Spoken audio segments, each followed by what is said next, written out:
Kā ietekmēja tirgu Trumpa izgājieni? Bet vispirms, pirmo reizi šajā gadā mēs, kripto numur 1, būsim YouTube tiešraidē rītdien 6. janvārī 2008. vakarā.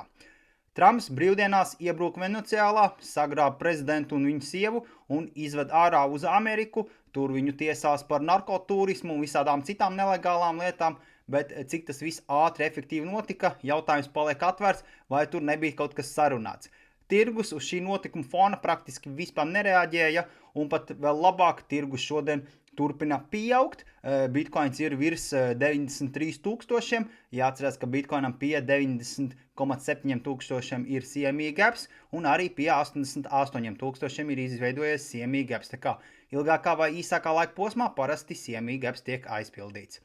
Kas vēl interesanti, Fear and Greed indeks pirmo reizi kopš oktobra ir uzkāpis uz neitrālu, un viņš ir 42, kas parāda tātad šo optimismu tirgu. Bet vai tas mums dod mājienus to, kad varētu iet uz augšu? Noteikti, ka ne.